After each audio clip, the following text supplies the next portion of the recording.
جو لوگ اللہ کی آیتوں کو نہیں مانتے اور انبیاء کو ناحق قتل کرتے رہے ہیں اور جو انصاف کرنے کا حکم دیتے ہیں انہیں بھی مار ڈالتے ہیں، ان کو دکھ دینے والے عذاب کی خوشخبری سنا دو۔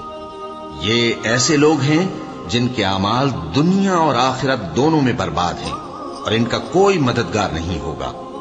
بھلا تم نے ان لوگوں کو نہیں دیکھا جن کو کتاب یعنی تورات سے حصہ دیا گیا اور وہ اس کتاب اللہ یعنی قرآن کی طرف بلائے جاتے ہیں تاکہ یہ ان کے تنازعات کا ان میں فیصلہ کر دے، تو ایک فریق ان میں سے پھر جاتا ہے اور منہ پھیر لیتا ہے، یہ اس لیے کہ یہ اس بات کے قائل ہیں کہ دوزخ کی آگ ہمیں چند روز کے سوا چھو ہی نہیں سکے گی، اور جو کچھ یہ دین کے بارے میں بہتان باندھتے رہے ہیں اس نے ان کو دھوکے میں ڈال رکھا ہے۔ تو اس وقت کیا حال ہوگا جب ہم ان کو جمع کریں گے، یعنی اس روز جس کے آنے میں کچھ بھی شک نہیں، اور ہر نفس اپنے اعمال کا پورا پورا بدلہ پائے گا اور ان پر ظلم نہیں کیا جائے گا۔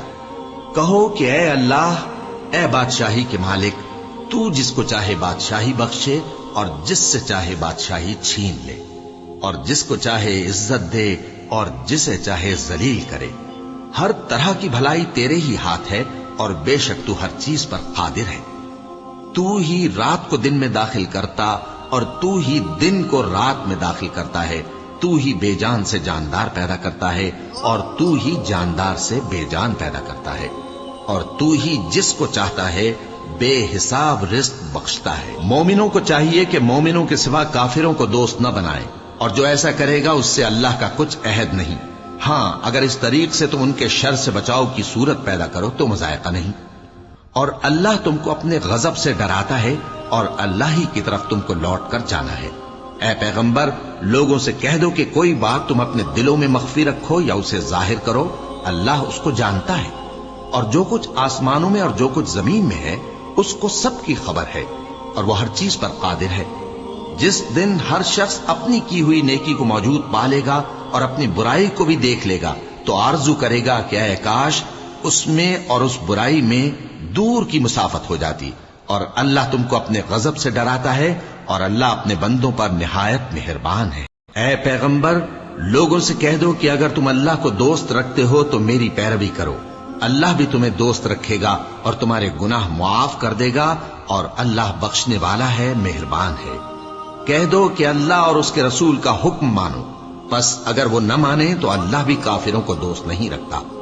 اللہ نے آدم اور نوح اور خاندان ابراہیم اور خاندان عمران کو تمام جہان کے لوگوں میں سے منتخب فرمایا تھا، ان میں سے بعض کی اولاد تھے، اور اللہ سننے والا ہے، جاننے والا ہے۔ وہ وقت یاد کرنے کے لائق ہے جب عمران کی بیوی نے کہا کہ اے پروردگار، جو بچہ میرے پیٹ میں ہے میں اس کو تیری نذر کرتی ہوں، اسے دنیا کے کاموں سے آزاد رکھوں گی، تو اسے میری طرف سے قبول فرما، تو سننے والا ہے، جاننے والا ہے۔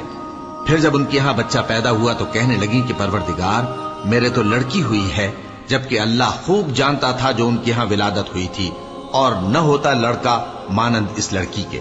اور کہنے لگی میں نے اس کا نام مریم رکھا ہے، اور میں اس کو اور اس کی اولاد کو شیطان مردود سے تیری پناہ میں دیتی ہوں۔ تو اس کے پروردگار نے اس کو پسندیدگی کے ساتھ قبول فرمایا اور اسے اچھی طرح پرورش کیا، اور زکریا کو اس کا کفیل بنایا۔ زکریا جب کبھی عبادت گاہ میں اس کے پاس جاتے تو اس کے پاس کھانا پاتے۔ یہ کیفیت دیکھ کر ایک دن مریم سے پوچھنے لگے کہ مریم، یہ کھانا تمہارے پاس کہاں سے آتا ہے؟ وہ بولی کہ اللہ کے ہاں سے آتا ہے، بے شک اللہ جسے چاہتا ہے بے حساب رزق دیتا ہے۔ اس وقت زکریا نے اپنے پروردگار کو پکارا، عرض کی کہ پروردگار، مجھے اپنی طرف سے اولاد صالح عطا فرما، تو بے شک دعا سننے والا ہے۔ چنانچہ وہ ابھی عبادت گاہ میں کھڑے نماز ہی پڑھ رہے تھے کہ فرشتوں نے آواز دی کہ زکریا، اللہ تمہیں یحییٰ کی بشارت دیتا ہے، جو کلمۃ اللہ یعنی عیسیٰ کی تصدیق کریں گے اور سردار ہوں گے اور عورتوں سے رغبت نہ رکھنے والے، اور ایک پیغمبر یعنی نیکوکاروں میں ہوں گے۔ زکریا نے کہا، اے پروردگار، میرے ہاں لڑکا کیوں کر پیدا ہوگا کہ میں تو بڈھا ہو گیا ہوں اور میری بیوی بانجھ ہے۔ فرمایا، اسی طرح اللہ جو چاہتا ہے کرتا ہے۔